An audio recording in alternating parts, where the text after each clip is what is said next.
Hello students, very good morning to all of you. मैं अरविंद कुमार सिंह आप सभी लोगों का शिवराज मैथ्स क्लासेस में बहुत बहुत स्वागत करता हूं। आइए बच्चों, आज हम क्लास 6 में एनसीईआरटी सिलेबस की जो हमारी मैथ्स की बुक है यूपी बोर्ड की, उसमें हम चैप्टर 3 पढ़ रहे हैं, जिसमें आज हम अभ्यास 3D करेंगे। ठीक है ना, पूर्णांक चल रहा है इंटीजर, इसमें हम आज 3D पढ़ेंगे। तो पहला क्वेश्चन हमारा है कि रिक्त स्थान भरिए। देखिए यहाँ पे 7 है, इसके नीचे भी 7 है, यहाँ 9 है, यहाँ 27 है और यहाँ 11 है, यहाँ 55 है, यहाँ पे ब्लैंक है। 13 के नीचे क्या आएगा? ठीक है ना। तो आप देख रहे होंगे कि 7 इकाई 7 आ रहा है और 9 तियाँ 27 आ रहा है, 11 पचे 55 आ रहा है। तो ये संख्याएं जो आ रही हैं, 1 3 5 7 ऐसे ही तो आएगा, फिर 9। तो ये एक विषम संख्याएं आ रही हैं, है ना। 1 है, 3 है, 5 है, 7 है। तो 1 3 5 तक आया तो अगला 7 होगा। तो 13 सत्ते 91, 13 सत्ते कितना आएगा? 91। तो ये 91 जो है, ये आपका ऑप्शन बी सही हो जाएगा, ये ख वाला सही है। ठीक है ना, ये ख ऑप्शन सही है। ठीक है, दूसरा सवाल देखिए। दूसरा है कि निम्नलिखित के मान ज्ञात कीजिए।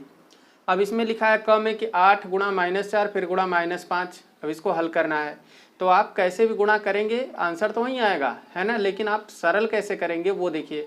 तो पहले 5 का 4 में कर देंगे तो 5 चौके 20 हो जाएगा और माइनस माइनस प्लस 20। और फिर 8 में है तो 8 गुणा प्लस 20 हो जाएगा और 8 दूनी 16, एक जीरो बढ़ा दीजिए, या 20 अट्ठे 160। तो आपका आंसर 160 आ जाएगा। ठीक है, इस तरह से कर लेना है। अगला देखिए ख में है -10 फिर गुणा -10 फिर गुणा -10 3 बार। तो आप पहले 2 बार करिए, माइनस माइनस प्लस और 10 दहा में 100। ठीक है, ये हो गया।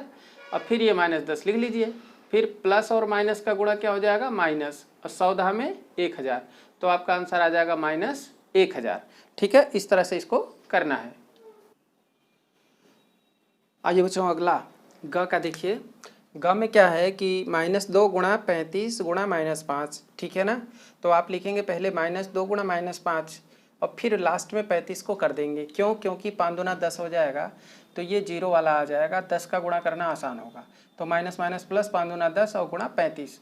और 10 का गुणा करना है तो 35 का 1 में कर लीजिए, 35 इकाई 35, एक जीरो लगा दीजिए। ठीक है ना, या 35 दाम में 350 आपको पता ही है, तो ये प्लस का 350 आपका आंसर आ जाएगा। ठीक है, अब घ में देखिए -8 फिर गुणा +75 गुणा 0। तो आपको पता है कि किसी भी संख्या में 0 से गुणा करने पे उत्तर 0 आता है ना। अगर आपने इसके इंटीजर्स के जो रूल्स हैं, पूर्णांक के जो नियम है, वो अगर आपने नहीं देखा है तो इसका पूरा रूल्स जो है वो जो है कि इससे पहले जो वीडियो डली है उसमें आपको सब कुछ बताया गया है, और वो वीडियो आपको डिस्क्रिप्शन बॉक्स में उसकी लिंक मिल जाएगी। आप वहाँ से वो सब पूरा नियम देख सकते हैं, इसके क्या नियम है। तो किसी पूर्णांक में 0 से गुणा करने पे उत्तर 0 आता है। तो ये आपका 0 हो गया। 75 का 0 में 75 शून्य 0। ठीक है ना। और फिर -8 का 0 में होगा, तो ये भी कोई नेगेटिव इंटीजर हो या पॉजिटिव इंटीजर हो, 0 का मल्टीप्लाई करने पे 0 ही आएगा। तो 8 शून्य 0 आपका 0 आंसर आ गया। ठीक है, अब देखिए अंगा देखिए। अंगा में है -1 × -2 × -3 × -4। ठीक है ना। तो इसमें क्या होगा कि पहले आपको पता है कि 2 ऋणात्मक पूर्णांक संख्याओं का गुणा धनात्मक होता है। तो माइनस और माइनस हो गया प्लस, और 1 दूनी 2। ठीक, अब फिर आप लिखेंगे माइनस और माइनस प्लस, 3 चौके 12। ठीक है ना, इन दोनों का माइनस माइनस प्लस हो गया, इन दोनों का माइनस माइनस प्लस, इसका 2 का 2, 3 चौके 12। अब 12 और 2 का करना है तो प्लस प्लस प्लस होता है, माइनस नहीं, ध्यान रखिएगा। तो 12 दूनी 24, 12 दूनी 24 और प्लस प्लस प्लस, तो +24 आंसर आएगा, अर्थात केवल 24 आप लिख देंगे। अगला देखिए च में है कि 4 × 8 × -12 और × -5। अब यहाँ पे किसको सेट करें आप? तो 5 को 8 के साथ भी आप कर सकते हैं, या 5 को 4 के साथ ले लिया। तो मैंने 4 को 5 को एक साथ ले लिया और 8 को और -12 को एक साथ लिया। इसलिए लिया कि 5 चौके 20 कर लेंगे तो यहाँ -20 आ जाएगा, और ये 8 और -12 करेंगे। ठीक है ना, इसको ऐसे रहने देंगे। अब 20 में 8 का गुणा आसान होगा, 8 दूनी 16, एक जीरो बढ़ा लीजिए, या 20 अट्ठे 160 आपको पता है, तो -160 हो गया। फिर -12 को सेम एज इट इज लिख दीजिए, -12। अब आपको इसका गुणा करना है, तो माइनस माइनस क्या होगा? प्लस हो जाएगा। इसका गुणा करिए, 12 शून्य 0। ठीक है ना, और 12 छक 72 का 2 हासिल 7, और 12 का 12 और 7 19। तो कितना आ गया? 1920। तो इस तरह से आपको इसको क्वेश्चन नंबर 2 को करना था। ठीक है, चलिए बच्चों अगला क्वेश्चन देखते हैं। Question number 3। क्वेश्चन नंबर 3 देखिए कि निम्नांकित के मान ज्ञात कीजिए। ठीक है, तो इसमें क का दिया हुआ है कि -7 × 0 × 57 फिर -57। ठीक है, तो 7 -7 का 0 में गुणा करने पर क्या आएगा 0। फिर 57 को लिखा, फिर -57 को लिखा, फिर 0 का 57 में कर देंगे तो क्या हो जाएगा 0, और फिर -57, फिर -57 का 0 में होगा तो क्या आ जाएगा फाइनली आंसर 0 ही आंसर आ जाएगा। ठीक है, इस तरह से आप इसको करेंगे। खा के देखिए 1456 गुणा 625 फिर -456 गुणा 625। तो यहाँ पे इसको हल करना है तो आप इन दोनों का गुणा करेंगे और फिर इन दोनों का गुणा करेंगे, तो इसका जो आएगा गुणा करने के बाद गुणनफल और इसका जो आएगा गुणनफल, दोनों को माइनस कर देंगे तो उत्तर आ जाएगा। लेकिन आपको ये प्रोसेस लंबी होगी, तो आप सरल तरीके से कैसे करेंगे, देखिए 625 यहाँ भी दिख रहा है, 625 यहाँ भी दिख रहा है, तो 625 आप कॉमन ले लेंगे, उभयनिष्ठ दोनों में है, इतना गुणे इतना, इतना गुणे इतना, दोनों में 625 है, बाहर ले लिया 625। अब बचा क्या 1456 यहाँ पे ये बचा, माइनस का माइनस लिखा, ठीक है ना, ये माइनस चिन्ह है, और 456 ये रहा तो 456 माइनस का ये लिखा, ब्रैकेट बंद कर लिया। ठीक है ना, इसको कॉमन लेते हैं तो एक बार लिख लेते हैं। ठीक है, 625 का 625 लिखा, 1456 1456 में से 456 घटा दें 1456, 456 माइनस, तो बचा क्या 1000 बचा, 1000 हो गया। 625 गुणे 1000, तो 1000 का गुणा करने 625 से कहें 625 और 3 जीरो है तो 625 के आगे 3 जीरो लगा दीजिए, हो गया, है ना। इकाई दहाई सैकड़ा हज़ार 10,000 लाख 6,25,000, 6,25,000 आपका आंसर आ जाएगा। ठीक है, अब ग सवाल देखिए, ग नंबर की सवाल में कह रहा है -187 गुणे -54 फिर -187 गुणे -46। यहाँ भी आपको दिख रहा होगा -187 दोनों में दिख रहा है, आप इसको कॉमन लेंगे, -187 को कॉमन लिखेंगे, ब्रैकेट में -187 लिख के बड़ा ब्रैकेट बना लेंगे तो इससे कॉमन हो जाएगा। ये बड़े ब्रैकेट में ये जो -54 बचा उसको लिखिए और यहाँ -46 बचा उसको लिखिए। ठीक है, अब -187 तो है ही है, और ये -54 और ये प्लस माइनस माइनस का 46, ये भी माइनस ये भी माइनस, दोनों माइनस माइनस है, दोनों जुड़ जाएंगे। 54 और 46 कितने होंगे, देखिए 6 और 4 10 का 0 हासिल 1, 4 और 5 9 और हासिल 10 हो गया, तो ये माइनस का 100 हो गया। और इधर गुणा, यहाँ कोई चिन्ह क्या है, गुणा है, -187 गुणा माइनस का 100, माइनस और माइनस क्या हो गया प्लस, और 187 का एक में गुणा 187 का 187, 2 जीरो लगा दीजिए, तो आपका 18,700 उत्तर आ जाएगा। ठीक है, अगला घ का देखिए, ये है 18,764 गुणे 99, फिर माइनस, फिर ब्रैकेट में -18,764, यहाँ भी आपको 18,764, यहाँ भी 18,764 दिख रहा है, तो आप 18,764 गुणे 99, ठीक है 18,764 गुणा, इसमें कुछ नहीं तो एक आप लिख लीजिए, ये आपको अपनी बुद्धि से लगाना पड़ेगा एक, क्योंकि एक का गुणा करने से वही रहेगा, लेकिन आप एक लिखेंगे तो फायदा क्या होगा वो देखिए अगली लाइन में। 18,764 कॉमन लेंगे तो यहाँ बचेगा 99, क्योंकि गुणा इसमें 99 बचा, प्लस इसमें गुणा एक का है तो 1 बचेगा, तो 99 + 1 कितने हो जाएंगे 100, 100 हो जाएगा।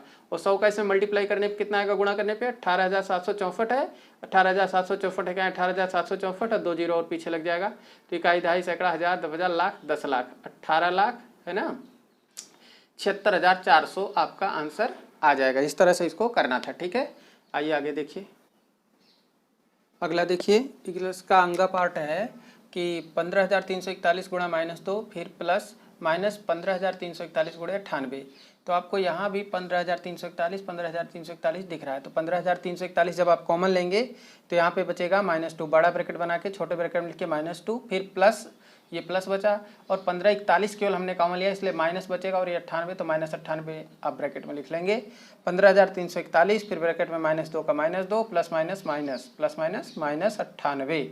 ठीक है, 15,341 और 98 और 2 जोड़ दीजिए तो 98 और 200, माइनस का 100, दोनों सेम चिन्ह है, सेम साइन है दोनों के, इसलिए दोनों जुड़ जाएंगे, 98 99 100। ठीक है, माइनस का 100 हो जाएगा, और 15,341 गुणा जब -100 होगा तो 15,341 कहीं 15,341 और 2 जीरो पीछे लगा दीजिए, तो आपका ये आंसर आ जाएगा, इकाई दहाई सैकड़ा हज़ार 10,000 लाख 10 लाख 15,34,100, ये आपका आंसर हो जाएगा।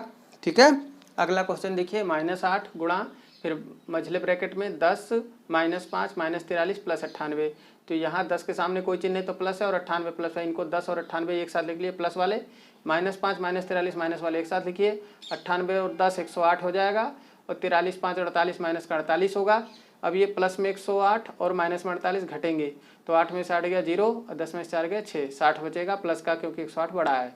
अब देखिए -8 और गुणा 60, तो 8 6 48 और 1 जीरो लगा दीजिए पीछे, तो -480 आपका आंसर हो जाएगा। ठीक है, इस तरह से हमने इस क्वेश्चन नंबर 3 को कर लिया।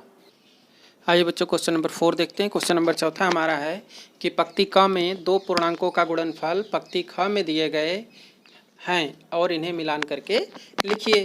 तो अब देखिए पंक्ति क में ये दिया हुआ है, पंक्ति ख में ये दिया है। तो -3 और -2 गुणा करेंगे तो क्या होगा, माइनस माइनस प्लस, 3 दूनी 6, ठीक है ना। तो क्या आएगा, -3 और -2 का गुणा नहीं है, ये -3 गलती से लिख गया है, यहाँ केवल 3 है, ठीक है ना। तो 3 गुणा 2, तो 3 दूनी 6 और ये प्लस माइनस -6, तो ये आपका -6 इससे मिल जाएगा, ठीक है। अब देखिए -4 -5, तो माइनस माइनस प्लस हो जाएगा, 4 × 5 = 20, तो इसका मतलब इससे मिल जाएगा। -6 4, तो माइनस और प्लस माइनस ही आएगा, 6 × 4 = 24, माइनस में 24 आएगा, ठीक है। 7 × 5 = 35, तो ये देखिए आपका इससे मिल जाएगा, है ना। माइनस माइनस प्लस, 8 × 3 = 24 प्लस 24, ये देखिए प्लस 24 इससे मिलेगा। और 5 × 3 = 15, माइनस का 15 आएगा क्योंकि 1 + 1 माइनस है, तो ये आपका माइनस का 15 आएगा, ठीक है। इस तरह से आपको इसको करना था, ओके। आइए स्टूडेंट्स अगला क्वेश्चन नंबर 5 देखते हैं। क्वेश्चन नंबर 5 बहुत आसान है। देखिए उसमें कह रहा है कि उस पूर्णांक को ज्ञात कीजिए जिसका -1 से गुणनफल -37 है। मतलब कौन सी संख्या है जिसमें -1 से गुणा करने पर -37 आया। तो आपको तो पता ही है ना, 37 में अगर -1 से गुणा कर दें तो -37 आ जाएगा, है कि नहीं। तो ऐसे ही, लेकिन इसको निकालें कैसे वो आप देख लेंगे कि मान लेंगे कि माना संख्या x है। क्या लिखेंगे, माना संख्या या पूर्णांक x है। तो x है, x में -1 का गुणा करेंगे तो -37 आएगा। तो x बराबर क्या होगा, यानी वो संख्या क्या होगी, -37, इधर गुणा है तो इधर भाग में जाएगा, भागे 1, -37 -1 से भाग देंगे तो क्या होगा, -37, भाग का मतलब बटे, तो -37 बटे -1, माइनस से माइनस कट जाएगा, 1 से 37, 1 37 हम 37, तो x का मान क्या आ जाएगा, 37 आ जाएगा, ठीक है ना, ये 37 आ जाएगा। ऐसे ही 49 है, तो कौन सी संख्या है कि जिसमें गुणा करेंगे -1 से तो 49 आएगा, तो -49 है, तो आपको पता ही है, ठीक है ना। तो x गुणे -1, माना संख्या x है, x में -1 का गुणा करेंगे 49 आएगा, तो x बराबर 49 भागे -1 होगा, तो 49 बटे -1 होगा, तो 1 से 49 बार में कट जाएगा, और प्लस ऊपर है नीचे माइनस है तो माइनस ही आएगा, तो x बराबर -49 होगा। किसी धनात्मक पूर्णांक में ऋणात्मक पूर्णांक से भाग देने पर हमेशा भागफल ऋणात्मक ही आता है, ठीक है। ये सब नियम आप पहले पढ़ चुके हैं, ठीक है। अगला देखिए ग, यह है x × -1 और बराबर 0। अब क्या है कि x में -1 का गुणा करेंगे तो 0 आएगा, तो x बराबर क्या होगा, 0 और भागे -1, 0 में -1 से भाग लगा दीजिए या +1 से भाग लगा दीजिए, किसी संख्या का भाग 0 में 0 ही आती है, ठीक है ना। तो x बराबर क्या आ जाएगा, 0, तो अतः पूर्णांक क्या है, 0 है, ठीक है ना। तो इस तरह से इस क्वेश्चन को करना था, ओके। आइए बच्चों अगला क्वेश्चन नंबर 6 देखिए, लिखा है उत्तर के 4 विकल्पों में से सही उत्तर बताइए। क में लिखा है 3 + 2 × 7 का मान है। अब यहाँ 3 + 2 × 7 का मान है, तो आपको पता है कि ये वितरण नियम होता है कि अगर यहाँ ब्रैकेट में 2 या 3 अंक जुड़े हैं, बाहर कोई संख्या गुणा में है तो वो सब में गुणा होगी।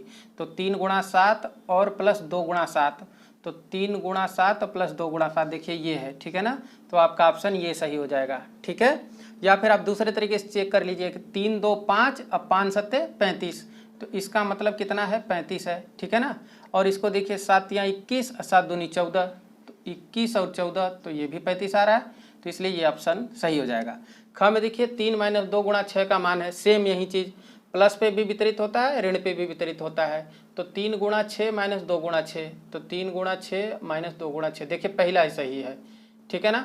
और वैसे भी आप करेंगे तो 3 में से 2 गया 1, और 1 में 6 का गुणा 6 का ही 6 आएगा, ठीक है ना। और 3 दूनी नहीं 6 तियाँ 18, और यहाँ 6 दूनी 12, तो 18 में से 12 गया 6 आ गया, ठीक है ना। तो ऐसे भी आप करके दे सकते हैं, लेकिन आपको यहाँ पे पूर्णांकों के नियम के हिसाब से हल करना है, जो मैं आपको बता रहा हूँ वितरण नियम का प्रयोग करके। यहाँ -8 -5, दो ऋण पूर्णांकों का गुणनफल हमेशा धन पूर्णांक होगा, तो ये होगा या ये होगा, उपयुक्त में से कोई नहीं तो होगा नहीं, ये होगा नहीं, ये होगा नहीं, तो इन दोनों में से कोई होगा। अब 8 × 5 = 40 होगा कि 13, 13 तो होगा नहीं, तो इसलिए आपका ये 40 सही है, ठीक है। अब घ देखिए, 3 ऋणात्मक पूर्णांकों के गुणनफल में एक धनात्मक पूर्णांक से गुणा करने पर गुणनफल का चिन्ह क्या होगा। अब 3 ऋण है, 1 2 3 ऋण है, इसमें एक धन से गुणा हो रहा है, तो माइनस माइनस क्या होगा, प्लस, ठीक है कि नहीं, माइनस माइनस प्लस, और प्लस और फिर माइनस क्या हो गया, माइनस, और फिर माइनस और प्लस क्या हो गया, माइनस, तो क्या आएगा, ऋणात्मक आएगा। कौन सा आएगा, ऋणात्मक। ये तीसरा ऑप्शन सही है, ठीक है ना। अगर यहीं अगर धनात्मक की जगह लिख देता ऋणात्मक से, तो आपका ये धनात्मक हो जाता। 3 ऋणात्मक है तो ऋण ही होगा, और फिर धन से हो गया तो फिर ऋण ही आएगा, ठीक है। आइए बच्चों आज का इस प्रश्नावली का क्वेश्चन लास्ट है, क्वेश्चन नंबर 7। ये देखते हैं, निम्नलिखित में से सत्य और असत्य आपको बताना है। लिखा है 5 ऋणात्मक पूर्णांकों का सतत गुणनफल धनात्मक है, भाई 5 बार ऋणात्मक आएगा तो आप देखो माइनस माइनस प्लस हो जाएगा, फिर माइनस माइनस प्लस हो जाएगा, तो ये 4 मिलके प्लस प्लस प्लस ही हो गए, 5वें में प्लस माइनस माइनस आएगा। ठीक है ना। आप समझ लो कि अगर संख्या विषम है 5 बार, 3 बार, 7 बार, 9 बार, 11 बार, तो वो माइनस ही आएगा। यहाँ लिखा है धनात्मक है, तो इसलिए ये क्या हो जाएगा हमारा, ये स्टेटमेंट क्या है, सत्य है क्या सत्य, बताइए। असत्य है। क्या है, असत्य, ये गलत है। ठीक है ना, असत्य है। दूसरा, दो ऋणात्मक पूर्णांकों का गुणनफल धनात्मक होता है। दो कोई ले लीजिए ऋण, -2 -2 माइनस माइनस प्लस 2 दूनी 4, धनात्मक होगा कि नहीं होगा, तो ये आपका सत्य है। ठीक। तीसरा देखिए, दो पूर्णांकों में यदि केवल एक ऋणात्मक है तो उसका गुणनफल ऋणात्मक होगा। दो हैं, एक ऋण है तो दूसरा धन होगा, तो धन ऋण ऋण होगा, तो ये भी आपका सत्य स्टेटमेंट है, ये भी सत्य है। ठीक है ना, ये भी सत्य है, ये आपका असत्य है। अगला देखिए, -17 का विपरीत +17 है, ये भी सत्य है। ठीक है ना भाई, -17 का तो उल्टा क्या होगा, +17 होगा, ये सत्य है। पांचवा देखिए, किसी पूर्णांक का विपरीत ज्ञात करने के लिए उसमें 0 से गुणा करते हैं, बिल्कुल गलत, ये असत्य है। क्या है, असत्य है, ये गलत है स्टेटमेंट। पूर्णांक का विपरीत ज्ञात करेंगे तो उसमें -1 से गुणा करेंगे, जैसे -17 इसमें -1 का गुणा करेंगे तभी माइनस माइनस प्लस 17 का 17 + 17 आया। ठीक है ना, तो 0 से नहीं -1 से करते हैं। छठवां देखिए, 1 से किसी पूर्णांक में गुणा करने पर गुणनफल वही पूर्णांक रहता है, बिल्कुल सही है, ये सत्य स्टेटमेंट है। किसी भी संख्या हो उसमें अगर 1 से गुणा करेंगे तो उसका मान बदलेगा नहीं, वहीं आएगा। ठीक है, तो उम्मीद है आज की प्रश्नावली आप लोगों को अच्छे से समझ में आ गई होगी। 3D ये पूरा कंप्लीट होता है यहाँ पे। ठीक है ना, और आप लोगों का बहुत बहुत धन्यवाद कि आप लोग मेरे साथ पूरे वीडियो को देखे हैं। ठीक है, और इसको समझें, इसको आप करिएगा अपना, ठीक है, नोट्स में। ठीक है, फिर इसको आप समझ जाएंगे अच्छे से। ठीक है, तो लास्ट रिक्वेस्ट आपसे, ठीक है, गुरु दक्षिणा के रूप में आपको सिर्फ वीडियो को लाइक करना है, चैनल को सब्सक्राइब करना है, अपने फ्रेंड के साथ शेयर करना है और कमेंट में बताना है कि आपको वीडियो कैसी लगी। थैंक्स फॉर वॉचिंग, बहुत बहुत धन्यवाद।